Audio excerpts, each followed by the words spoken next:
اور آج سوات کے لوگ مراد سعید کا نعرہ لگا رہے ہیں، عمران خان کو رہا کرنے کا نعرہ لگا رہے ہیں۔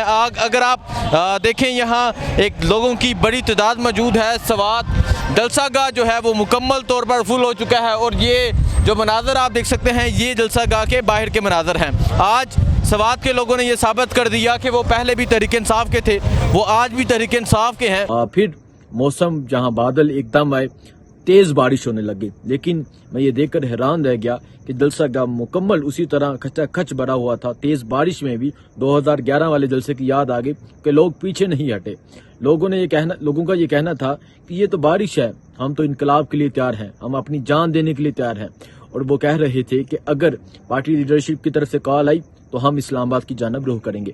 آج یہاں شاہد ہٹک، ڈاکٹر شفقت ایاز، اس کے علاوہ شکیل صاحب، ڈاکٹر امجد، اس کے علاوہ مینا ہان افریدی، یہ میں جن کے نام لے رہا ہوں جو اسپیشلی میں آپ کو بتاؤں، شاہد ہٹک، ڈاکٹر شفقت ایاز، مینا افریدی، انہوں نے مراد سعید کے حوالے سے بہت بات کی، کیونکہ یہ تمام لوگ مراد سعید کے ساتھ ISF کا حصہ تھے۔ اس کے بعد یہ MNS بنے۔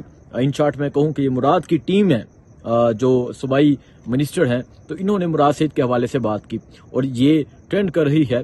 اس کے علاوہ آج علی امین گنڈا پور نے بہت تگڑی تقریر کی۔ آج یہ صورتحال تھی سوات کی، اور دوسری طرف اگر میں پنجاب کی بات کروں تو پنجاب نے بھی آج کمال کر دیا۔ پنجاب نے، میں آپ کو بتاؤں کہ اچانک سرپرائز دیا، کسی کو نہیں پتا تھا کہ حافظ آباد میں کنونشن ہونے جا رہا ہے۔ پنجاب میں حماد اظہر کی انٹری ہے، عمر ایوب کی انٹری ہے۔ پنجاب میں اچانک انٹری ماری حماد اظہر نے، اور وہاں پہنچ کر جو جلسے کے لوگوں کا جذبہ تھا، جو جلسے کے لوگوں کا جوش تھا، وہ یقیناً قابل دید تھا۔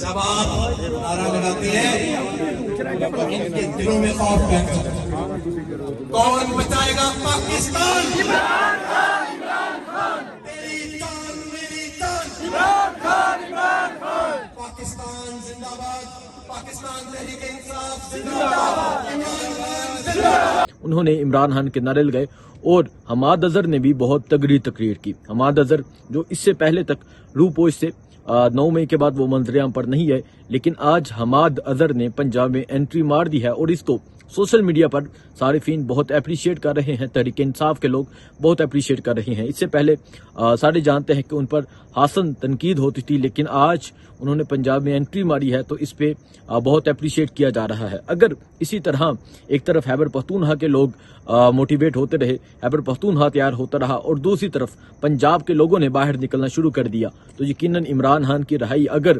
عدالتی نظام کی طرف سے نہیں ہوتی، اگر عدالت عمران خان کو رہائی نہیں دیتی، تو یہ خیبر پختونخوا بھی باہر نکلے گا، پنجاب بھی باہر نکلے گا، کیونکہ لوگوں نے ووٹ دیا، لوگوں نے عمران خان کو ووٹ دیا صرف رہائی کے لیے۔ اور ابھی آپ کو جو صورتحال نظر آ رہی ہے، آپ کو پتا ہے کہ ابھی ایک کیس ختم ہوتا ہے، دوسرا کیس شروع ہو جاتا ہے۔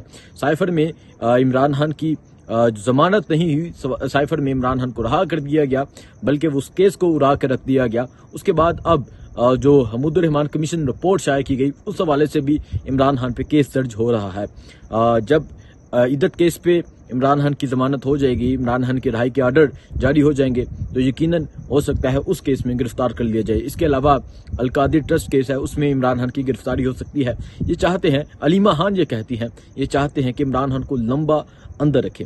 اور اگر میں تحریک انصاف کی بات کروں، تحریک انصاف نے تیاریاں شروع کر دی ہیں۔ تحریک انصاف کا یہ خیال ہے کہ اگر انہوں نے عمران خان کو جلد رہا نہ کیا تو یہ ہو سکتا ہے جولائی یا اگست میں اسلام آباد کی جانب روح کر لیں۔ اب میں آپ کو بتاتا ہوں کہ مراد سعید کیا لکھتے ہیں۔ مراد سعید لکھتے ہیں، آج گراسی گراؤنڈ میں گورا سے عمران خان اور بشرا بی بی سمیت اور کارکنان کی رہائی، عوامی مینڈیٹ کی واپسی اور آئین کی قانون اور بالادستی کے لیے تحریک کا آغاز ہو گیا ہے۔ 2014 دھرنے اور لانگ مارچ سے پہلے بھی تحریک کا آغاز اسی مقام سے ہوا تھا۔ جیسا کہ میں نے کہا کہ گراسی گراؤنڈ یہ سوات کی بڑی ہسٹری ہے، تو مراد سے لکھتے ہیں 2014 کے دھرنے سے پہلے بھی تحریک کا آغاز اسی گراؤنڈ سے ہوا تھا۔ پاناما کے بعد لاک ڈاؤن سے پہلے بھی تحریک کا آغاز بھی اسی جگہ سے ہوا تھا، اور جب عمران خان کی حکومت ہٹانے کی سیاست تیار ہوئی تو جلسوں کا آغاز بھی اسی مقام سے ہوا تھا، اور اس جلسے میں بھی شریک تھا، میں نے کوریج کی تھی۔ 9 مئی کے بعد ہر طرف خوف کا عالم تھا، تو لوگوں نے باہر نکلنا بھی اسی مقام سے شروع کیا تھا۔ تب بھی میرے شہر سوات سے ریلیوں کا کنونشن کا آغاز ہوا، جو آگے جا کر ایک بڑی انتخابی مہم میں بدلا۔ انشاءاللہ ماضی کی طرح یہ تحریک بھی انہی پہاڑوں کے دامن سے اٹھے گی۔ ان پہاڑوں نے ہمیشہ پاکستان کی سرزمین کو آبیار کیا ہے، اس کے گلی کوچوں کو منور کیا ہے، تپتی ریتوں اور اس کے باسیوں کو اپنے سائے میں لیا ہے۔ یہ مراسل لکھ رہے ہیں، وہ کہتے ہیں کہ پہلے بھی تحریک کا آغاز یہاں سے ہوا تھا اور آئندہ بھی تحریک کا آغاز یہاں سے ہی ہوگا، اور انہوں نے کہا کہ آج تحریک کا آغاز ہو گیا ہے۔ اب دیکھتے ہیں آگے کیا ہوتا ہے۔ ان شارٹ بتانا تھا کہ تحریک کا آغاز ہو گیا ہے، پنجاب بھی باہر نکل آیا ہے، حماد اظہر نے بھی انٹری مار لی ہے، اور دوسری طرف سوات نے آج کمال کیا ہے۔ سوات جلسہ کا مکمل طور پر فل تھا اور سوات کے M N S M P S نے اس میں بہت حسن کردار ادا کیا، اور یہ ہے میرا سوات۔ بہت شکریہ، اللہ حافظ۔